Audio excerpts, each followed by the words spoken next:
Welcome back to our channel, and thank you for tuning in and thank you for supporting us. But if you're new to this channel and you haven't subscribed yet, please encourage us by doing so. And together, we shall make our Biafran dream a reality.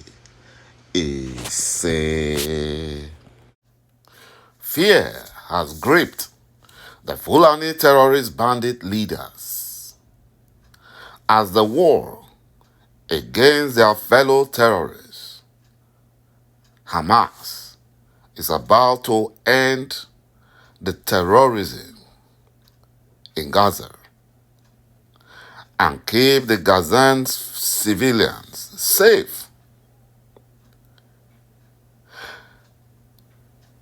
What created fear amongst the Fulani terrorist bandit leaders is that Israel, through its defense force, has refused to listen or obey the compromised United Nations, International Criminal Court, and World Health Organizations.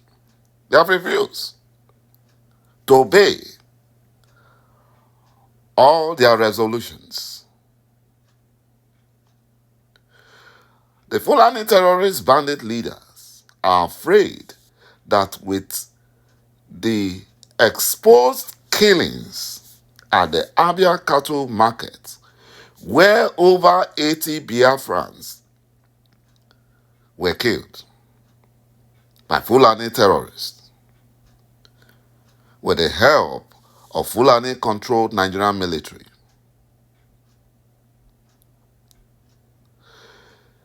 that the Fulani terrorists may incur the wrath of the IDF, that is the Israeli Defense Force, against Fulani terrorists. So they have warned their terrorists to start avoiding Biafra land, especially now that the Fulani Janjaweed are no longer in power, even though they had an agreement with the certificate forger to cover up for them and to cover up for the Fulani terrorists.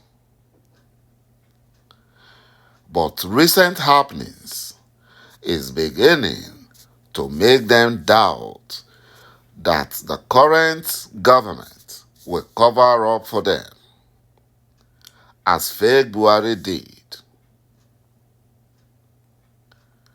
And some of the recent happenings is when the current government, the current illegal government in Nigeria, said that Buhari emptied Nigerian treasury. They never expected that. Another one is, for the first time throughout the creation of Federal Capital Territory, Abuja, no Southerner has ever been made the Minister of FCT. So that got them scared. Got them scared. The Fulani Caliphate wept after discovering that the certificate forger deceived them by playing sick during the electionary campaign.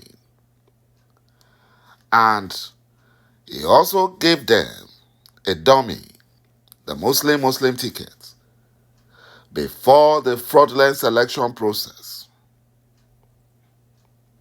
The loop-sided appointments, replacing Fulani Janjaweed with Yorubas, especially those that helped the certificate forger to loot Lagos dry, and appointing a Biafran from Niger Delta as FCT minister, made the Fulani terrorist cleric Sheikh Abubakar Gumi or Ahmed Gumi to cry out and threatened the mandate thief that they installed as president, threatened him.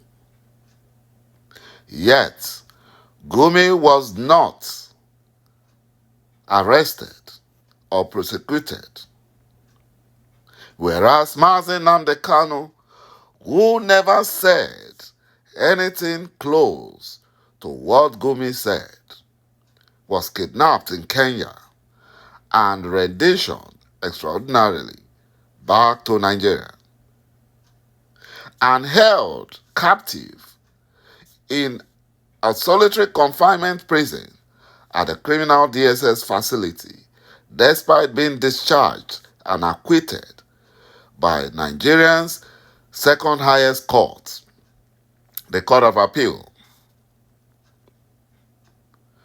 The only solution right now is Biafra restoration. And it is only we Biafrans that can do that. Nobody will help us. The United Nations is compromised already, being funded by Arabs and Muslim nations, working against Biafrans because they believe that Biafra is owned by Nigeria and that Nigeria is a Muslim nation. So they will do everything within their power to ensure that Biafra does not get its desired freedom. But they are lying. They are lying because Biafra is Çụ̀kwụ̀kị̀kị̀ divine mandate that must come to pass. And thank God that nations like Israel have seen the fraud and corruption at the United Nations. And that is why they don't obey any resolution coming out from that organization. Biafrans will need to work together and ensure that Biafra is set free. That our great leader, Mazi Nnamdi Kanu, is released unconditionally. It is illegal for the Fulani Janjaweed to hold our leader. Thank you, my brothers and my sisters, for watching this video. Bye-bye for now.